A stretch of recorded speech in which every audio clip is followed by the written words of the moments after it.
احمق لوگ کہیں گے کہ مسلمان جس قبلے پر پہلے سے چلے آتے تھے اب اس سے کیوں منہ پھیر بیٹھے؟ تم کہہ دو کہ مشرق اور مغرب سب اللہ ہی کا ہے،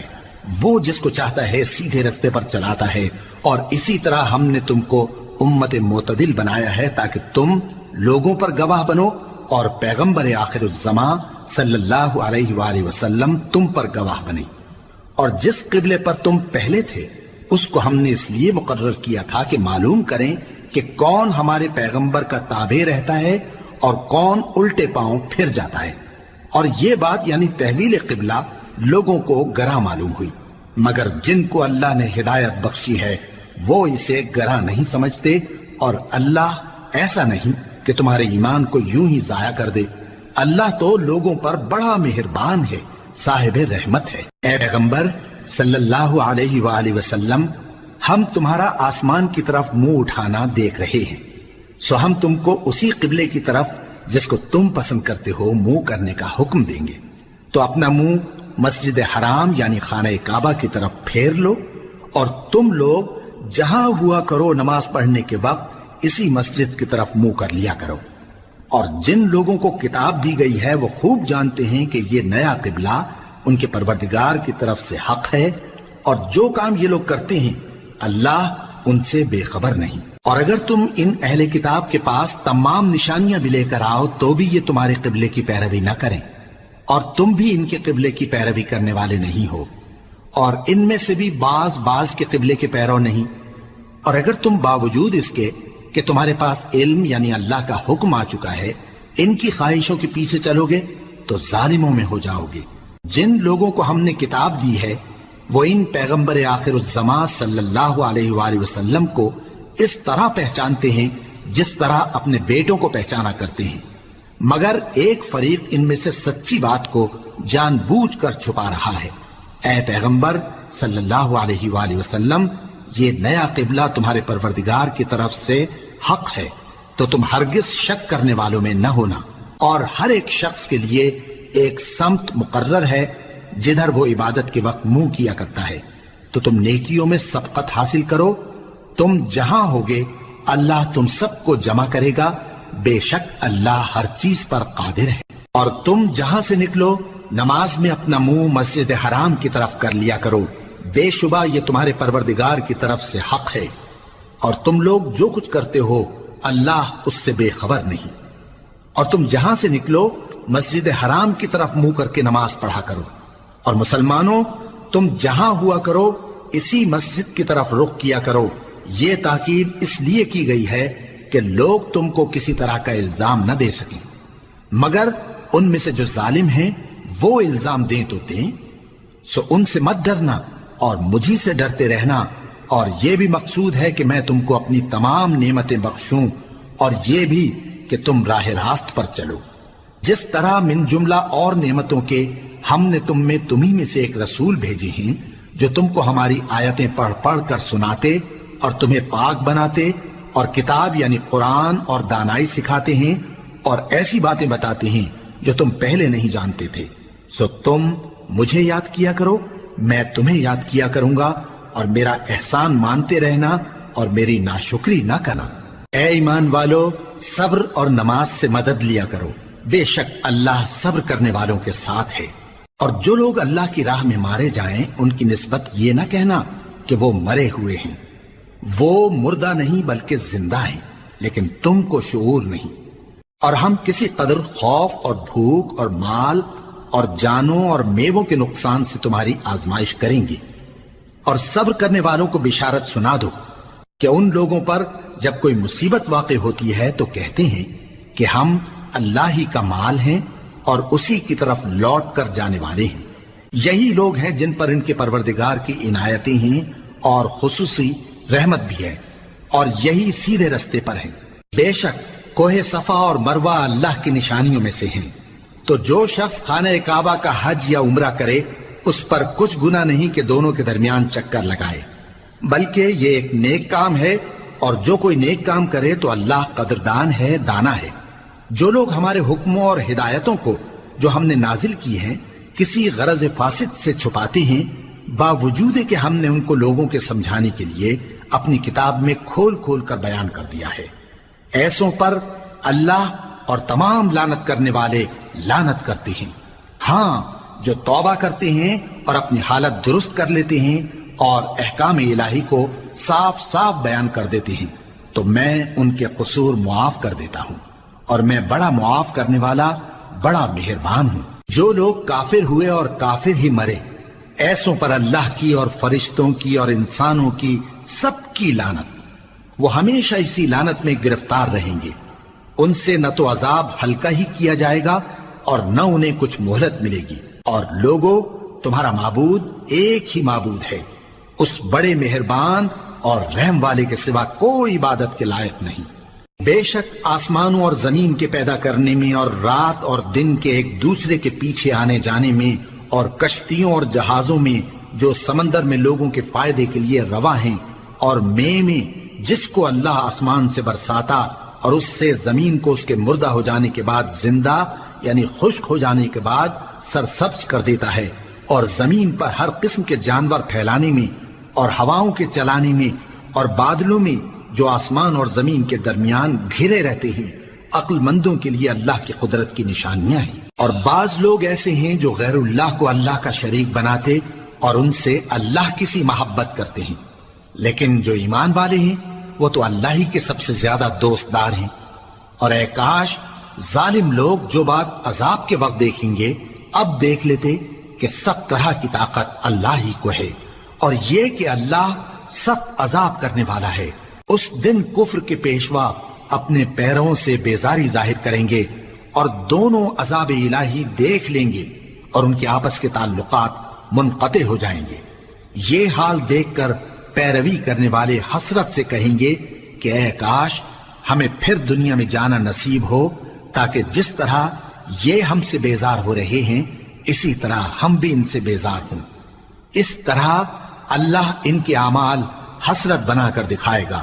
اور وہ دوزخ سے نکل نہیں سکیں گے۔ لوگوں، جو چیزیں زمین میں حلال طیب ہیں وہ کھاؤ، اور شیطان کے قدموں پر نہ چلو، وہ تمہارا کھلا دشمن ہے۔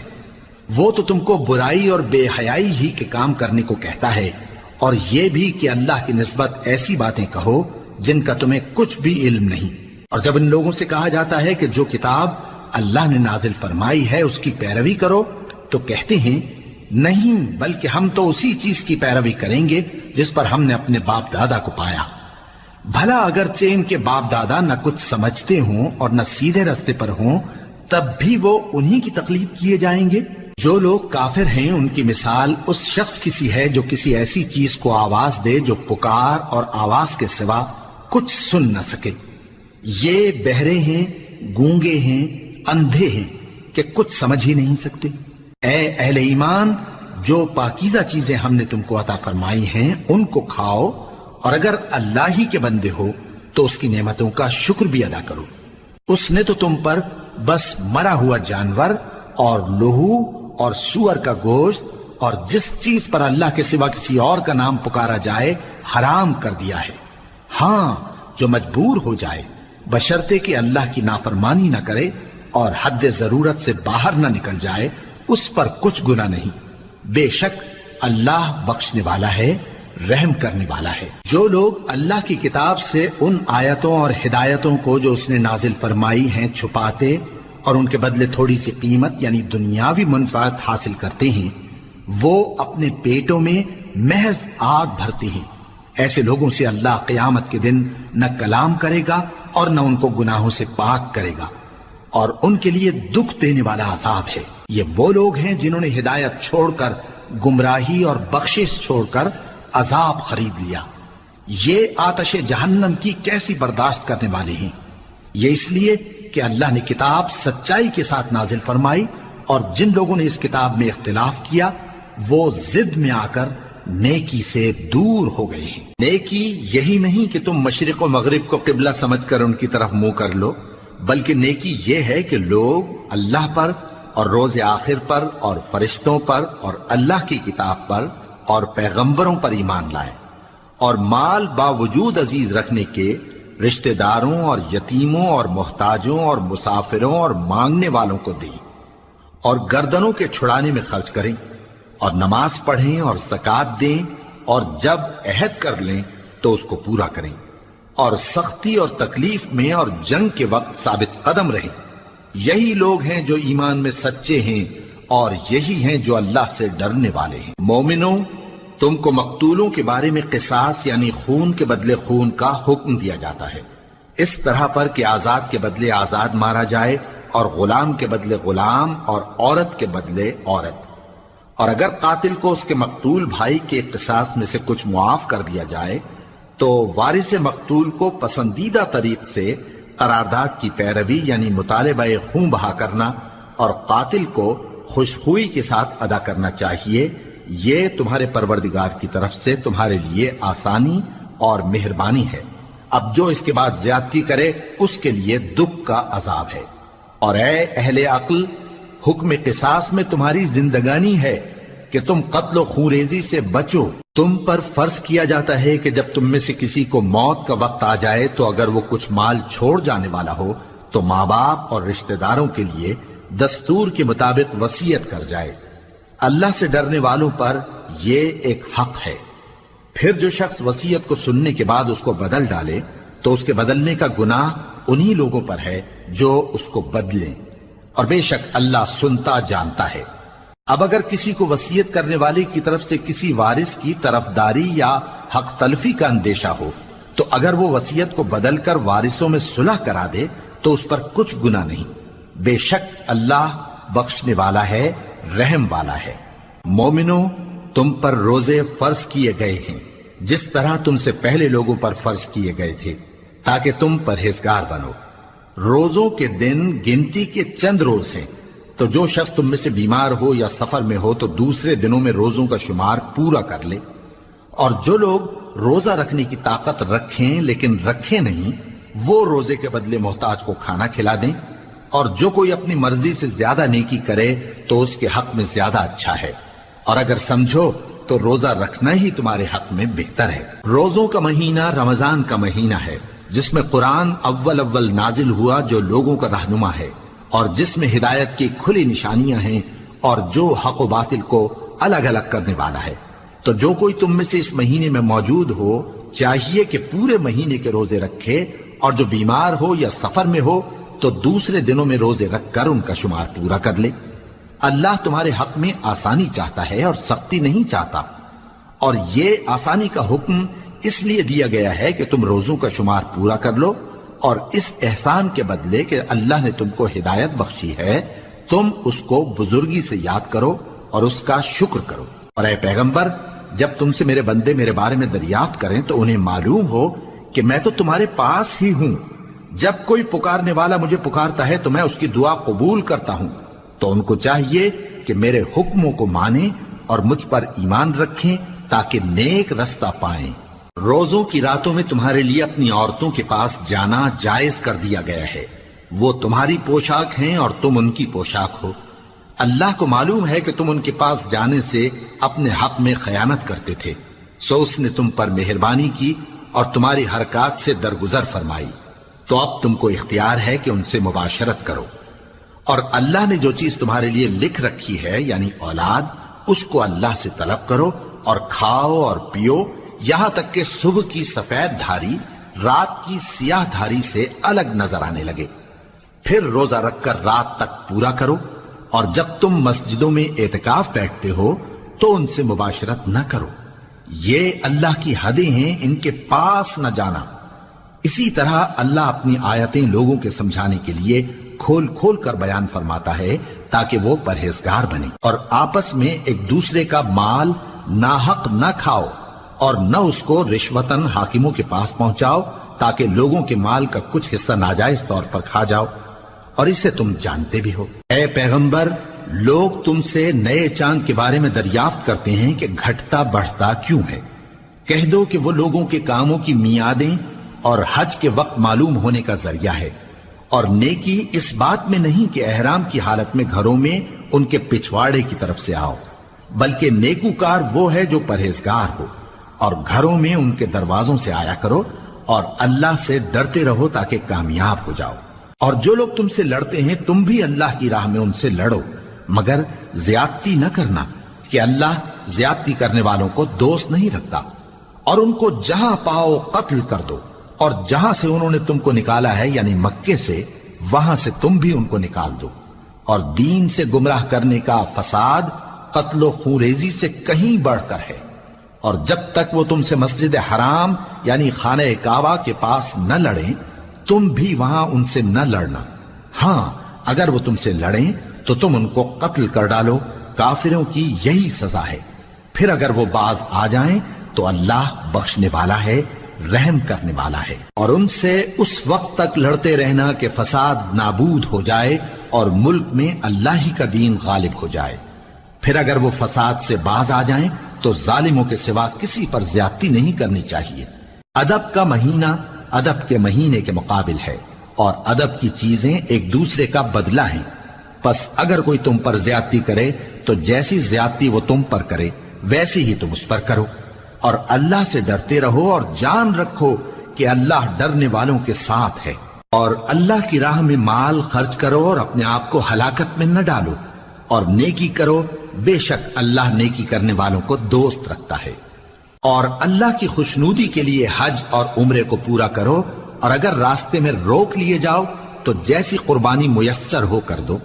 اور جب تک قربانی اپنے مقام پر نہ پہنچ جائے سر نہ منڈاؤ۔ اور اگر کوئی تم میں بیمار ہو یا اس کے سر میں کسی طرح کی تکلیف ہو تو اگر وہ سر منڈا لے تو اس کے بدلے روزے رکھے یا صدقہ دے یا قربانی کرے۔ پھر جب تکلیف دور ہو کر تم مطمئن ہو جاؤ تو جو تم میں حج کے وقت تک عمرے سے فائدہ اٹھانا چاہے وہ جیسی قربانی میسر ہو کرے، اور جس کو قربانی نہ ملے وہ 3 روزے ایام حج میں رکھے اور 7 جب واپس ہو، یہ پورے 10 ہوئے۔ یہ حکم اس شخص کے لیے ہے جس کے اہل و عیال مکے میں نہ رہتے ہوں۔ اور اللہ سے ڈرتے رہو اور جان رکھو کہ اللہ سخت عذاب دینے والا ہے۔ حج کے مہینے معین ہیں جو معلوم ہیں، تو جو شخص ان مہینوں میں حج کی نیت کر لے تو حج کے دنوں میں نہ عورتوں سے اختلاط کرے، نہ کوئی برا کام کرے اور نہ کسی سے جھگڑے۔ اور جو نیک کام تم کرو گے وہ اللہ کو معلوم ہو جائے گا۔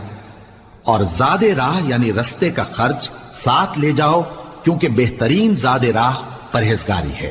اور اے اہل عقل مجھی سے ڈرتے رہو، اس کا تمہیں کچھ گناہ نہیں کہ حج کے دنوں میں بذریعہ تجارت اپنے پروردگار سے روزی طلب کرو۔ اور جب عرفات سے واپس ہونے لگو تو مشعر حرام یعنی مزدلفہ میں اللہ کا ذکر کرو، اور اس طرح ذکر کرو جس طرح اس نے تم کو سکھایا، اور اس سے پیشتر تم لوگ ان طریقوں سے محض ناواقف تھے۔ پھر جہاں سے اور لوگ واپس ہوں وہیں سے تم بھی واپس ہو، اور اللہ سے بخشش مانگو، بے شک اللہ بخشنے والا ہے، رحمت کرنے والا ہے۔ پھر جب حج کے تمام ارکان پورے کر چکو تو مینا میں اللہ کو یاد کرو جس طرح اپنے باپ دادا کو یاد کیا کرتے تھے، بلکہ اس سے بھی زیادہ۔ اور بعض لوگ ایسے ہیں جو اللہ سے التجا کرتے ہیں کہ اے پروردگار ہم کو جو دینا ہے دنیا ہی میں دے دے، اور ایسے لوگوں کا آخرت میں کچھ حصہ نہیں۔ اور بعض ایسے ہیں کہ دعا کرتے ہیں کہ پروردگار ہم کو دنیا میں بھی نعمت عطا فرما اور آخرت میں بھی نعمت بخشیو اور دوزخ کے عذاب سے محفوظ رکھیو۔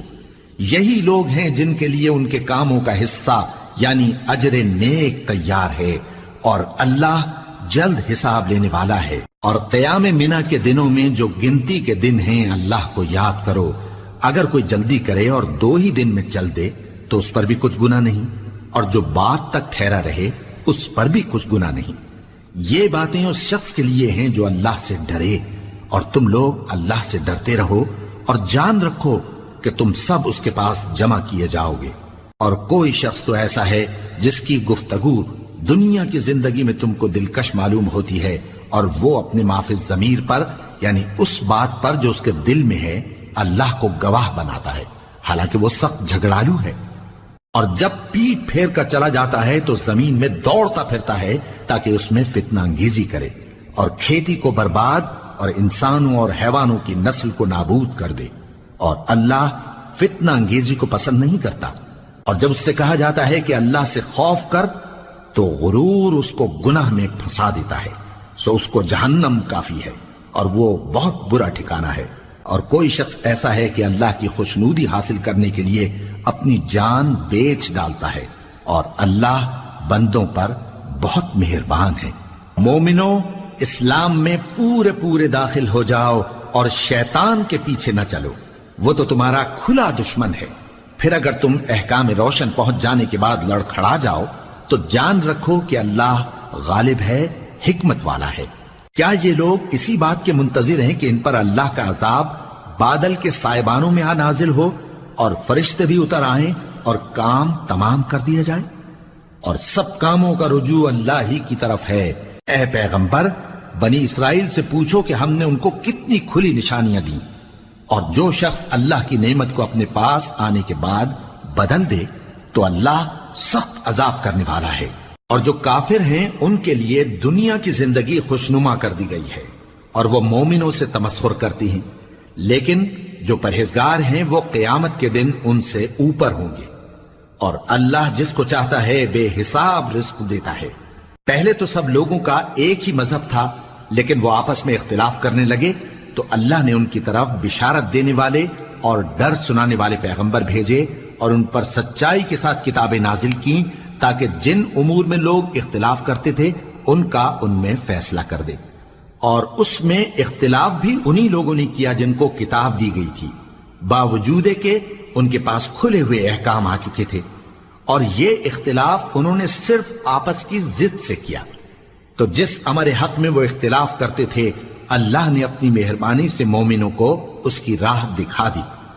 اور اللہ جس کو چاہتا ہے سیدھا رستہ دکھا دیتا ہے۔ کیا تم یہ خیال کرتے ہو کہ یوں ہی بہشت میں داخل ہو جاؤ گے، اور ابھی تم کو پہلے لوگوں کی سی مشکلیں تو پیش آئی ہی نہیں؟ ان کو بڑی بڑی سختیاں اور تکلیفیں پہنچیں، اور وہ صعوبتوں میں ہلا ہلا دیے گئے، یہاں تک کہ پیغمبر اور مومن لوگ جو ان کے ساتھ تھے سب پکار اٹھے کہ کب اللہ کی مدد آئے گی۔ دیکھو اللہ کی مدد ان قریب آیا چاہتی ہے۔ اے نبی، لوگ تم سے پوچھتے ہیں کہ اللہ کی راہ میں کس طرح کا مال خرچ کریں۔ کہہ دو کہ جو چاہو خرچ کرو، لیکن جو مال خرچ کرنا چاہو وہ درجہ بدرجہ اہل استحقاق یعنی ماں باپ کو اور قریب کے رشتہ داروں کو اور یتیموں کو اور محتاجوں کو اور مسافروں کو سب کو دو، اور جو بھلائی تم کرو گے اللہ اس کو جانتا ہے۔ مسلمانوں، تم پر اللہ کے رستے میں لڑنا فرض کر دیا گیا ہے، اور وہ تمہیں ناگوار تو ہوگا، مگر عجب نہیں کہ ایک چیز تم کو بری لگے اور وہ تمہارے حق میں بھلی ہو، اور عجب نہیں کہ ایک چیز تم کو بھلی لگے اور وہ تمہارے لیے مضر ہو، اور ان باتوں کو اللہ ہی بہتر جانتا ہے اور تم نہیں جانتے۔ اے پیغمبر، لوگ تم سے عزت والے مہینوں میں لڑائی کرنے کے بارے میں دریافت کرتے ہیں، کہہ دو کہ ان میں لڑنا بڑا گناہ ہے، اور اللہ کی راہ سے روکنا اور اس سے کفر کرنا اور مسجد حرام یعنی خانہ کعبہ میں جانے سے بند کرنا اور اہل مسجد کو اس میں سے نکال دینا جو یہ کفار کرتے ہیں، اللہ کے نزدیک اس سے بھی زیادہ گناہ ہے، اور فتنہ انگیزی خونریزی سے بھی بڑھ کر ہے۔ اور یہ لوگ ہمیشہ تم سے لڑتے رہیں گے، یہاں تک کہ اگر مقدور رکھیں تو تم کو تمہارے دین سے پھیر دیں، اور جو کوئی تم میں سے اپنے دین سے پھر کر کافر ہو جائے گا اور کافر ہی مرے گا تو ایسے لوگوں کے اعمال دنیا اور آخرت دونوں میں برباد ہو جائیں گے، اور یہی لوگ دوزخ میں جانے والے ہیں جس میں ہمیشہ رہیں گے۔ جو لوگ ایمان لائے اور اللہ کے لیے وطن چھوڑ گئے اور کفار سے جنگ کرتے رہے وہی اللہ کی رحمت کے امیدوار ہیں، اور اللہ بخشنے والا ہے، رحمت کرنے والا ہے۔ اے پیغمبر، لوگ تم سے شراب اور جوئے کا حکم دریافت کرتے ہیں، کہہ دو کہ ان میں گناہ بڑے ہیں اور لوگوں کے لیے کچھ فائدے بھی ہیں، مگر ان کے گناہ فائدوں سے کہیں زیادہ ہیں۔ اور یہ بھی تم سے پوچھتے ہیں کہ اللہ کی راہ میں کون سا مال خرچ کریں، کہہ دو کہ جو ضرورت سے زیادہ ہو۔ اس طرح اللہ تمہارے لیے اپنے احکام کھول کھول کر بیان فرماتا ہے تاکہ تم سوچو، یعنی دنیا اور آخرت کی باتوں میں غور کرو۔ اور تم سے یتیموں کے بارے میں بھی دریافت کرتے ہیں، کہہ دو کہ ان کی حالت کی اصلاح بہت اچھا کام ہے، اور اگر تم ان سے مل جل کر رہنا یعنی خرچ اکٹھا رکھنا چاہو تو وہ تمہارے بھائی ہیں، اور اللہ خوب جانتا ہے کہ خرابی کرنے والا کون ہے اور اصلاح کرنے والا کون۔ اور اگر اللہ چاہتا تو تم کو تکلیف میں ڈال دیتا، بے شک اللہ غالب ہے، حکمت والا ہے۔ اور مومنوں مشرک عورتوں سے جب تک وہ ایمان نہ لائیں نکاح نہ کرنا، کیونکہ مشرک عورت خواہ تم کو کیسی ہی بھلی لگے اس سے مومن لونڈی بہتر ہے، اور اسی طرح مشرک مرد جب تک ایمان نہ لائیں مومن عورتوں کو ان کی زوجیت میں نہ دینا، کیونکہ مشرک مرد سے خواہ وہ تم کو کیسا ہی بھلا لگے مومن غلام بہتر ہے۔ یہ مشرک لوگوں کو دوزخ کی طرف بلاتی ہیں، اور اللہ اپنی مہربانی سے بہشت اور بخشش کی طرف بلاتا ہے، اور اپنے حکم لوگوں سے کھول کھول کر بیان کرتا ہے تاکہ نصیحت حاصل کریں۔ اور تم سے حیض کے بارے میں دریافت کرتے ہیں، کہہ دو وہ تو نجاست ہے، سو ایام حیض میں عورتوں سے کنارہ کش رہو، اور جب تک وہ پاک نہ ہو جائیں ان سے مقاربت نہ کرو۔ ہاں جب وہ پاک ہو جائیں تو جس طریق سے اللہ نے تمہیں ارشاد فرمایا ہے ان کے پاس جاؤ، کچھ شک نہیں کہ اللہ توبہ کرنے والوں اور پاک صاف رہنے والوں کو دوست رکھتا ہے۔ تمہاری عورتیں تمہاری کھیتی ہیں، تو اپنی کھیتی میں جس طرح چاہو جاؤ، اور اپنے لیے نیک عمل آگے بھیجو، اور اللہ سے ڈرتے رہو، اور جان رکھو کہ ایک دن تمہیں اس کے روبرو حاضر ہونا ہے۔ اور اے پیغمبر ایمان والوں کو بشارت سنا دو، اور اللہ کے نام کو اس بات کا ہیلہ نہ بنانا کہ اس کی قسمیں کھا کھا کر سلوک کرنے اور پرہیزگاری کرنے اور لوگوں میں صلح و سازگاری کرانے سے رک جاؤ، اور اللہ سب کچھ سنتا ہے جانتا ہے۔ اللہ تمہاری لغو قسموں پر تم سے مواخذہ نہیں کرے گا، لیکن جو قسمیں تم قصد دلی سے کھاؤ گے ان پر مواخذہ کرے گا، اور اللہ بخشنے والا ہے بردبار ہے۔ جو لوگ اپنی عورتوں کے پاس جانے کی قسم کھا لیں ان کو 4 مہینے تک انتظار کرنا چاہیے، اگر اس عرصے میں قسم سے رجوع کر لیں تو اللہ بخشنے والا ہے مہربان ہے، اور اگر طلاق کا ارادہ کر لیں تو بھی اللہ سنتا ہے جانتا ہے۔ اور طلاق والی عورتیں 3 حیض تک اپنے تئیں روکے رہیں، اور اگر وہ اللہ اور روز قیامت پر ایمان رکھتی ہیں تو ان کو جائز نہیں کہ اللہ نے جو کچھ ان کے شکم میں پیدا کیا ہے اس کو چھپائیں، اور ان کے خاوند اگر پھر موافقت چاہیں تو اس مدت میں وہ ان کو اپنی زوجیت میں لے لینے کے زیادہ حقدار ہیں۔ اور عورتوں کا حق مردوں پر ویسا ہی ہے جیسے دستور کے مطابق مردوں کا حق عورتوں پر ہے، البتہ مردوں کو عورتوں پر 1 درجہ فضیلت ہے، اور اللہ غالب ہے صاحب حکمت ہے۔ طلاق صرف 2 بار ہے، یعنی جب 2 دفعہ طلاق دے دی جائے تو پھر عورتوں کو یا تو بطریق شائستہ نکاح میں رہنے دینا ہے یا بھلائی کے ساتھ چھوڑ دینا، اور یہ جائز نہیں کہ جو مہر تم ان کو دے چکے ہو اس میں سے کچھ واپس لے لو۔ ہاں اگر زن و شوہر کو خوف ہو کہ وہ اللہ کی حدوں کو قائم نہیں رکھ سکیں گے تو اگر عورت خاوند کے ہاتھ سے رہائی پانے کے بدلے میں کچھ دے ڈالے تو دونوں پر کچھ گناہ نہیں، یہ اللہ کی مقرر کی ہوئی حدیں ہیں، ان سے باہر نہ نکلنا، اور جو لوگ اللہ کی حدوں سے باہر نکل جائیں گے وہ گناہگار ہوں گے۔ پھر اگر شوہر 2 طلاقوں کے بعد تیسری طلاق عورت کو دے دے تو اس کے بعد جب تک عورت کسی دوسرے شخص سے نکاح نہ کر لے اس پہلے شوہر پر حلال نہ ہوگی۔ ہاں اگر دوسرا خاوند بھی طلاق دے دے اور عورت اور پہلا خاوند پھر ایک دوسرے کی طرف رجوع کر لیں تو ان پر کچھ گناہ نہیں،